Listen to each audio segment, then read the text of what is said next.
E aí, literários, tudo bem com vocês?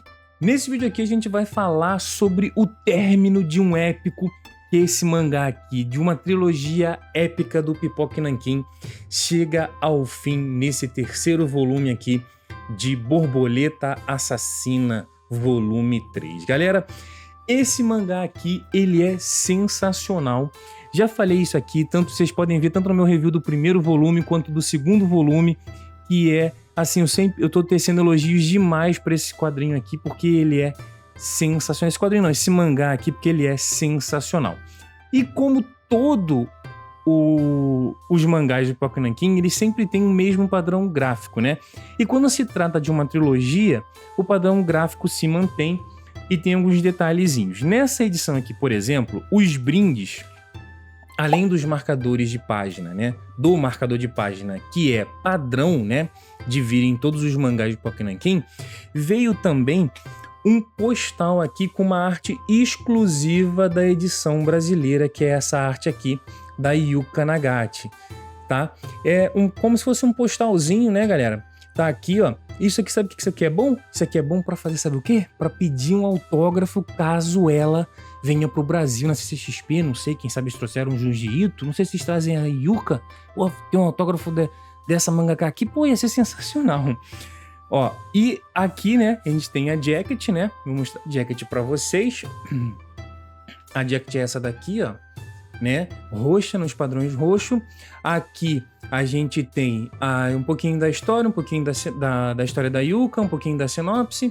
E aqui a gente tem os mesmos elementos, os verniz localizados nos mesmos lugares. Essa arte sensacional aqui de ambas as partes do mangá, né? A contracapa roxa ficou sensacional. E aí, como de costume, o mangá aqui, ó, sem a jacket, ele é sensacional porque ele tem aqui, ó, a capa e a contracapa aqui, elas são lisas, não tem nenhum elemento textual para estragar a arte, para ficar em cima da arte. Então a arte é limpinha aqui. E aqui a gente também tem aqui, ó, a lombada branquinha com azul e vermelho aqui, padrão de todas, né? Toda a trilogia do Borboleta Assassina sem a jacket tem esse mesmo padrão. Então você pode escolher se vai guardar com ou sem a jacket. E galera, esse quadrinho aqui, esse final aqui desse épico é muito legal. Eu tô muito, muito feliz com essa aquisição de ter esse mangá, essa trilogia aqui na minha coleção. Tô feliz pra caramba. Mas sabe, uma coisa que ia me deixar mais feliz ainda, sabe, não sabe não? É você deixar o like aqui nesse vídeo. Se você ainda não é inscrito, se inscreva e ative as notificações para você ficar por dentro de tudo o que acontece aqui no canal, beleza? Então, galera, voltando aqui pro mangá, né? A história aqui, esse épico aqui, eu tô falando que é um épico porque é um épico.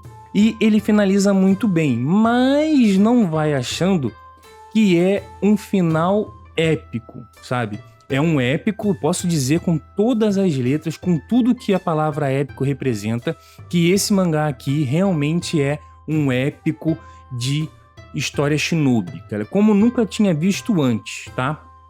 Mas tem uma diferença entre o término de um épico com o término épico, né? O primeiro a gente tá falando da finalização de uma obra épica.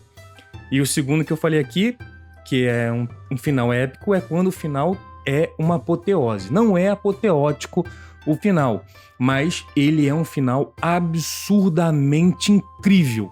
Pronto. E vale a pena você pegar a trilogia Borboleta Assassina do Pipoca Nanquim para você ter na sua coleção. Você vai adorar a leitura, porque, assim, eu li conforme foram saindo os mangás, né? Saiu o primeiro, eu li, saiu o segundo, eu li, saiu o terceiro, agora eu li.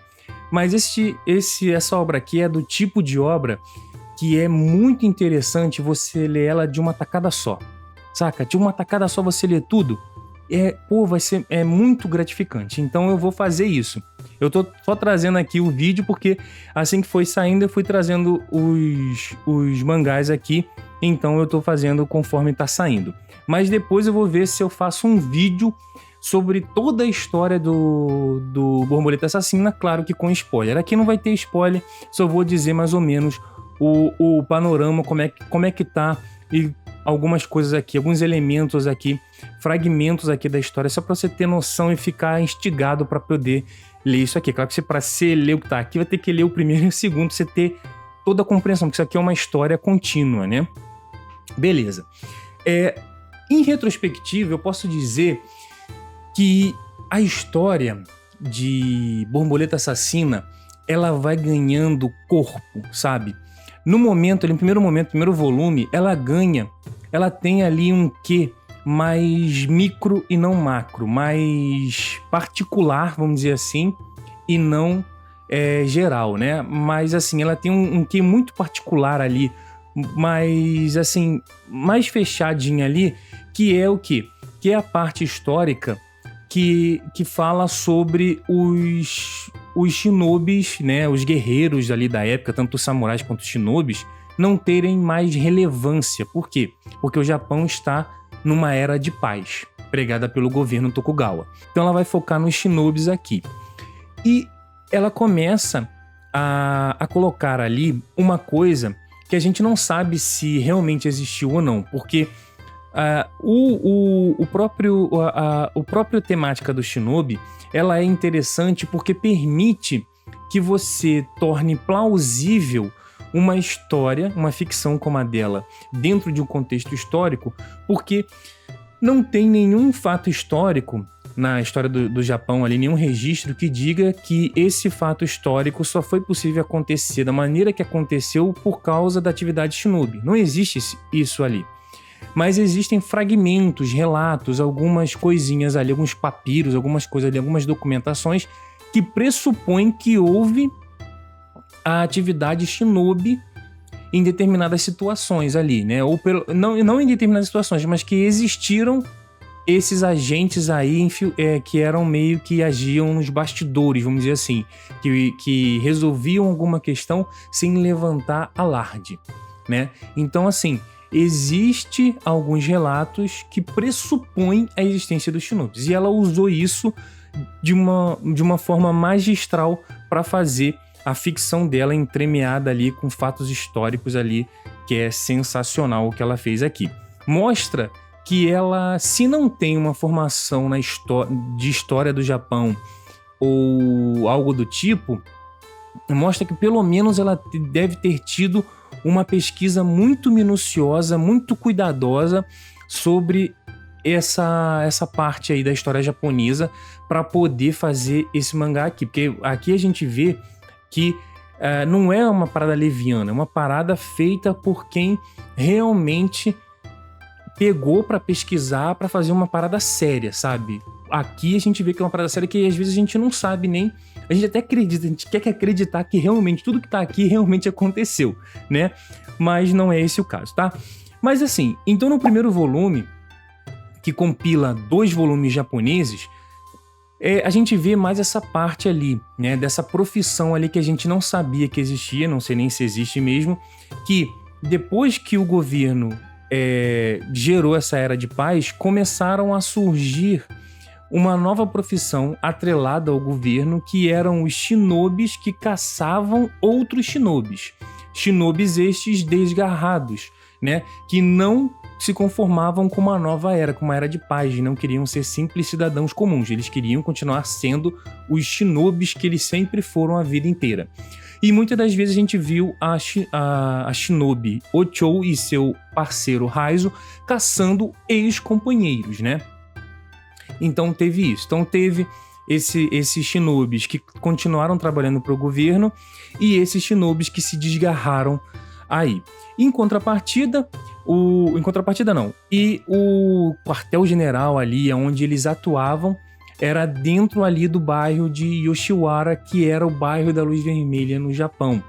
E a Ochou, ela era uma meretriz ali que atuava ali no bairro, era uma meretriz assim de luxo mesmo, e que ela tinha esse disfarce, por assim dizer, para poder conseguir informação, para fazer todo o esquema ali para poder caçar os shinobis. Essa era a grande a grande parada, porque Yoshiwara, ele era do governo Tokugawa ali, era, como é que eu vou dizer? Ele era licenciado, por assim dizer, pelo governo Tokugawa, né?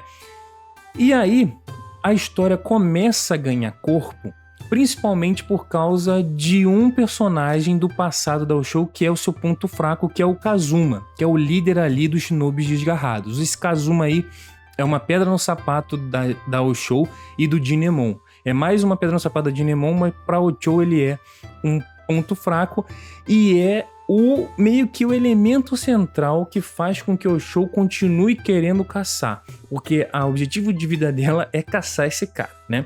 Beleza. E aí, no segundo volume, a gente vê a aparição de um outro elemento histórico muito importante nessa época, que era os cristãos, né? E aí ela mostra que no segundo volume a gente fica sabendo que existiu uma parte na história em que os portugueses entraram no Japão e começaram a querer evangelizar os japoneses, mais ou menos como fizeram aqui. Só que, com o governo Tokugawa proibiu a permanência e expulsou todos os portugueses e seus mestiços do território japonês. Então ele escorraçou todo mundo dali. Tirou todo mundo dali e proibiu veementemente a prática do cristianismo dentro do solo japonês, né? Então eles não podiam praticar, e quem praticasse, quem fosse pego praticando, ia ser caçado e torturado até renunciar. Tinha que renunciar, fora, ou morria, até mesmo ia morrer de uma forma assim bem brutal e bem dolorida, né? Bem sofrida, né? E aí a gente vê que começa a surgir alguns cristãos ali, começa a surgir esses problemas. E aí o governo Tokugawa manda um agente lá para poder ir atrás também dos cristãos. E você pode até achar estranho, porque o que os caçadores fazem é ir atrás dos shinobis, mas precisou usar os caçadores porque tinha um padre lá, que é o Kintsuba, que é o padre Tomás, né? No cristianismo ele se chama Tomás. Ele tinha sido perseguido e tudo mais, e depois de um tempo, veio que o pessoal do governo falou: não, resolvemos a questão. Só que ele reapareceu. E se descobrem que ele tá ali, reapareceu e tudo mais, realmente tá ali atuando ainda tá vivo, isso vai ser uma vergonha pro governo japonês. E aí é acionado lá o Jinemon, o pai de todas, e os caçadores de shinobi são acionados para dar fim a essa questão aí dos cristãos. Nisso a gente vai ver uma figura importante, que é o Cristóvão Ferreira, tá? Eu só tô recapitulando, tá, galera? Tudo que eu tô falando aqui, eu só tô recapitulando o que tem no 1 e no 2, tá? E a gente vai ver o Cristóvão Ferreira, que ele é um fiscalizador de cristãos que renunciou ao cristianismo e trabalha para o governo apontando quem é ou não os cristãos e tipo, ajudando ali o governo a fazer essas coisas. Aí a gente vê tudo isso aí no segundo volume. E aqui a gente vai começar a ver as resoluções de tudo isso que a gente estava falando até agora. Então, o Cristóvão Ferreira, ele vai encontrar com o Tomás, né? A Osho vai tentar e não vai conseguir por diversas vezes, né? Enfrentar o Kazuma. E aí ela vai aqui, que vai acontecer as coisas aqui, e aí a gente vai vendo como é que vai se desenrolando todo o panorama que tá aqui, né? E aí o Cristóvão Ferreira fala uma coisa, isso não é um spoiler, mas ele fala uma coisa para o Tomás que faz com que ele reflita a respeito do porquê que o cristianismo foi possível em outros territórios, em outros continentes, em outros países, e não está sendo possível aqui no Japão. E aí você lendo, você vai entender o porquê. Só que aí o Tomás entende o porquê que ele precisa do Kazuma. E por que que os dois estão juntos, né? A gente sabe que o líder dos shinobis desgarrados está junto com o líder dos cristãos, que é o padre Tomás, o Kintsuba. É ele que é meio líder religioso dessa galera. Então é ele que impele os cristãos a morrerem em nome de Deus, sabe? Tipo, é ele que faz com que a galera acredite que precisa morrer em nome de Deus para poder entrar no paraíso, alguma coisa nesse sentido. Então, o que os dois querem, na realidade, é desestabilizar o governo, essa era de paz que o governo impôs. Então, eles querem... E porque com as guerras, né, e territórios meio assim desamparados, o cristianismo tem chances de florescer, e com as guerras os shinobis voltam a ter relevância, e em consequência também os samurais, e por aí vai. Mas é isso que eles querem. Eles querem fazer com que isso se torne real. O que acontece aqui é que tanto o Kazuma quanto o Tomás, eles querem que essa promessa de guerra para desestabilizar o governo se concretize, sabe? Se concretize, e o ponto central de tudo vai ser o Castelo de Edo, tá? Por que vai ser o Castelo de Edo? Porque tem uma determinada parte aqui que começa a levantar suspeitas de que existem cristãos ou um cristão que está infiltrado dentro da sede do governo Tokugawa, lá no âmago do governo. Tem alguém infiltrado lá, que é o cristão, que está munindo de informação os outros cristãos, né, o padre Tomás e, consequentemente, o Kazuma, que é o líder dos shinobis desgarrados. Então, os esforços que os caçadores estão tendo para eliminar não só mais os cristãos, mas também os shinobis, está meio que sendo... não está sendo frutífero, não está tendo sucesso, justamente porque tem alguém que está informando a galera antes. E aí uma galera do governo tá indo lá, vai até o Dinemon, pai de todas, para informar que pode ser que tenha ali dentro do castelo, dentro do governo, alguém que é um cristão infiltrado. E aí a Oshou é convocada para ir até o castelo, se infiltrar lá, para que ela possa descobrir quem é o tal shinobi, o tal cristão lá quem é um infiltrado lá no governo. Então ela vai para lá. Ela vai ficar lá na ala interna, é um lugar lá no castelo de Edo, lá no castelo do governo Tokugawa, aonde tem é onde ficam as mulheres do castelo. E essas mulheres, elas são tuteladas ali, vamos por assim dizer, pela Kasuga. Ela é Kasuga no Tsubone, né? Ela, depois a gente vai ver um segredinho dela que ela, no finalzinho a gente vai descobrir aqui que a Yuka vai revelar, mas ela meio que era a ama de leite do atual Shogun, né? E ela fica meio que lidera ali as mulheres ali, tutela aquelas mulheres ali que ficam lá no Castelo de Edo, e a Oshou vai se infiltrar ali, vai ficar ali nessa ala ali. E ela tem que se disfarçar, ela tem que manter as aparências para que ninguém descubra que ela é uma shinobi caçadora de shinobi. Então ela precisa ter cuidado no que ela vai fazer e como que ela vai agir, né? E aí vai ter essa parada, vai ter essa resolução. Em contrapartida, os cristãos que estão infiltrados lá no Castelo de Edo, além de munir de informação os shinobis desgarrados e os cristãos, vão conseguir facilitar a entrada do Kazuma e do Kintsuba dentro do Castelo de Edo. Eles têm que entrar lá, eles vão conseguir entrar porque eles querem ir até o Shogun. E esses cristãos vão facilitar a entrada deles. E a Oshou vai estar indo para lá para descobrir quem é esse cristão ali, né? E aí a gente vai ver, né, que a gente sabe que o Raizo, ele é mestiço de português com japonês, né? E ele tem um crucifixo que pertence à mãe dele, da mãe dele, é uma relíquia de família. Então ele vai entregar isso para Oshou para que possa facilitar o trabalho dela lá dentro, tá?